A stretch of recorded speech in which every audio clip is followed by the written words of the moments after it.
Semangat berwirausaha saat ini memang tengah gencar-gencarnya dilakukan oleh generasi muda. Beragam inovasi, kreativitas, serta keunggulan mereka tawarkan di tengah ketatnya persaingan. Namun semangat saja tidak cukup. Selain ide, modal, dan ketekunan, yang tak kalah pentingnya dalam memulai usaha adalah pengetahuan mengenai bisnis itu sendiri, termasuk dalam menentukan segmentasi pasar. Segmen pasar sangat menentukan kelangsungan suatu bisnis.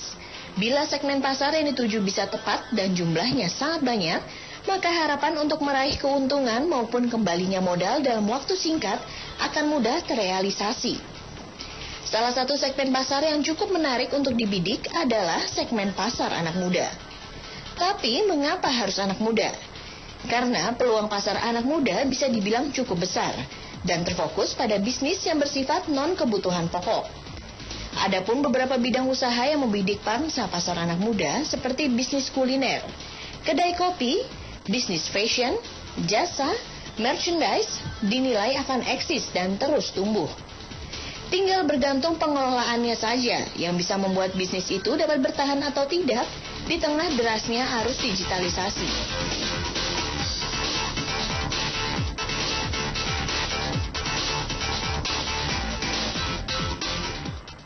Halo pemirsa, apa kabar? Senang sekali saya Intan Erlita bisa hadir kembali menyapa Anda di program Opini Publik. Kali ini kita akan membahas mengenai bisnis kaum milenial dan juga pemanfaatan digital media.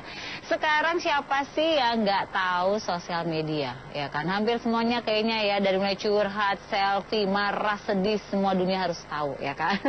Nah sekarang ternyata ada yang memanfaatkan nih dunia sosial media ini ya, yang digital media ini, dengan caranya mereka melakukan bisnis dan dilalahnya bisa booming lebih hebat daripada mungkin bisnis-bisnis yang mempunyai toko, mempunyai tempat ya kan. Sementara mereka melalui online tapi hasilnya sangat luar biasa. Siapa yang nggak tahu Kopi Tuku yang baru-baru ini menjadi viral di sosial media karena Presiden Republik Indonesia ya Bapak Jokowi ngopi di tempat dia ya. Dan yang pasti kita pengen tahu dong bagaimana merintisnya. Langsung saja kita akan ngobrol-ngobrol dengan Andanu Prasetyo, owner dari Kopi Tuku. Atau Mas Tio, apa kabar Mas Tio? Alhamdulillah baik. Alhamdulillah baik. Susah dapat kopinya, saya tangkap orangnya ya.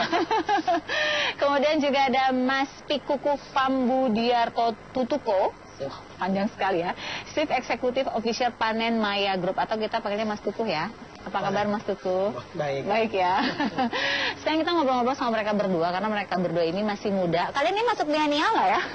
Kalau saya hybrid kayaknya. Oke, yang pasti ini adalah yang muda yang berbisnis ini seperti itu ya. Sekarang saya mau ngobrol dulu sama Mas Kuku nih. Mas Kuku, kita kan bicara bisnis teknologi startup. Ya. Tapi mungkin pemirsa banyak yang belum tahu, bisnis teknologi startup itu apa sih? Sebenarnya sih kalau kita lihat ini kan hanya satu bahasa baru lah ya. Ini sih kalau kita bilang sama aja lah kayak memulai bisnis lah. Cuman kan sekarang kalau dibilang ya kerennya dibilang startup bisnis. Bahasa kekinian lah ya. Bahasa kekinian, jadi itu cuman frase baru aja sih sebenarnya. Ya cuma bedanya sekarang karena era teknologi sekarang makin canggih. Makin canggih. Ya akhirnya bisnis-bisnis yang kita bilang yang konvensional, nggak hanya bisnis konvensional ya, akhirnya bisnis yang berbasis di teknologi lah sekarang. Jadi pemanfaatannya semakin banyak. Dan kebetulan karena teknologi ini datangnya pas di era-era kaum milenials yang memulai ya, akhirnya ya anak-anak muda inilah. Anak-anak muda ya. Jadi benar yang muda yang berbisnis, yang muda yang berkarya ya. Perkembangannya di Indonesia seperti apa nih bisnis tadi nih? Apa bisnis teknologi startup ini sendiri? Ya sebenarnya kan karena Indonesia sendiri kalau dilihat secara infrastruktur pengguna internetnya, kalau menurut jasa dari APJI ya, penyelenggara jasa internet Indonesia, katanya sudah di atas 130 juta penggunanya. Jadi dari penduduk sekitar 250 juta, kita Indonesia baru 130 jutaan. Di lahannya baru masih besar ya. Sangat luas gitu kan. Jadi ya kita misalnya kita bandingkan dengan Jepang, pengguna internetnya 118-an kalau nggak salah 18 juta, tapi jumlah penduduknya hanya 127 jutaan gitu.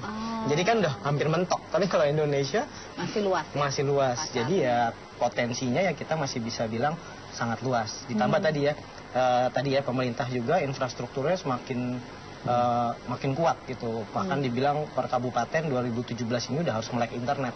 Saya 2016 bulan November ke Papua, mereka sudah internetan, jadi gitu. Jadi bisa dibilang ya makin merata, jadi ya, sayang ya kalau nggak dimanfaatin kan. Betul.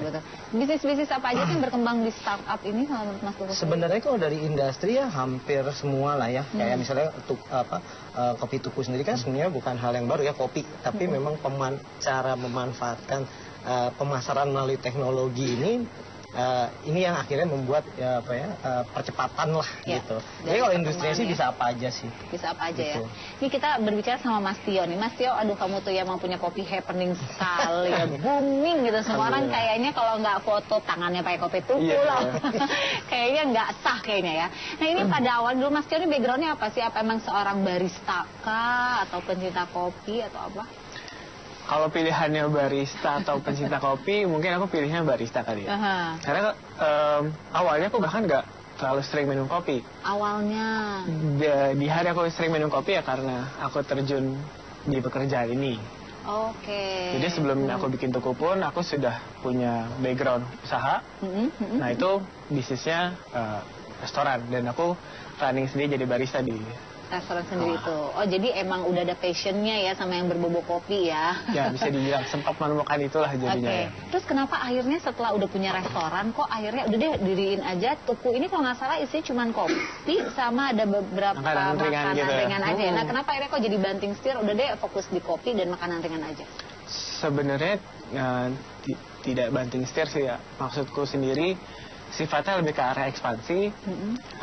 Aku sempat melihat ada opportunity seperti ini. Aku juga pun melihat opportunity waktu itu karena melihat ada sebuah lokasi, ada kecil, aku kira-kira bisa jadi apa ya. Kebetulan lokasinya itu berdekatan dengan usahaku yang sebelumnya itu, si kafenya tersebut. Terus kayak dibikin apa, akhirnya yaudah aku beranikan diri pengen coba komunikasiin bisnis kopi dengan cara yang Tuku jalankan sekarang ini. Nah pertanyaan saya selanjutnya ada lagi nih. Bisnis kopi ini kan sebenarnya banyak ya kalau di sosial media, kalau kita lihat ya kopi-kopi yang sejenis gitu ya. Tapi waktu itu apa yang membedakan atau bagaimana cara memasarkannya dengan memanfaatkan startup tadi ya? Kok bisa akhirnya Tuku dalam waktu berapa tahun berarti Tuku ini bisa berkembang luar biasa nih? Alhamdulillah sudah 2 tahun sekarang. 2 tahun tapi boomnya luar biasa. Ini cara memanfaatkan sosial medianya atau apapun yang berbau media ini gimana nih? Sebenarnya aku pun pengennya bisa dari Mas Kukus ya. Aku bisa gimana ya biar maksimal lagi. Cuma ini masih belum maksimal ya. Masih harus yang di Papua harus dapat kopi Tuku ya. Ya kan mungkin belum tahu tuh kan. Cuma so far sih selama 2 tahun aku jalan, aku pribadi pun lagi mempelajari sosial media harus digunakan sejauh mana. Karena aku pribadi masih tergolong pasif lah menggunakan sosial media. Tapi aku pun tidak memungkiri bahwa sosial media itu harus dimanfaatkan untuk kepentingan publisitas yang ada gitu kan. Dari si brand Tuku yang mau kembangin. Ya alhamdulillah, tapi so far aku masih fokus sama produk yang aku buat, sama apa yang aku kasih. Jadinya sosial medianya dibantu sama tamu-tamu reguler yang posting. Jadi aku bahkan cerita dengan teman-temannya Mas Kuku sendiri pun hampir setiap hari posting, rajin. Ya, aku pun sangat terbantu sama mereka sih jatuhnya. Padahal mereka bayar, mereka beli, mereka ngantri, mereka posting ya. Alhamdulillah gitu.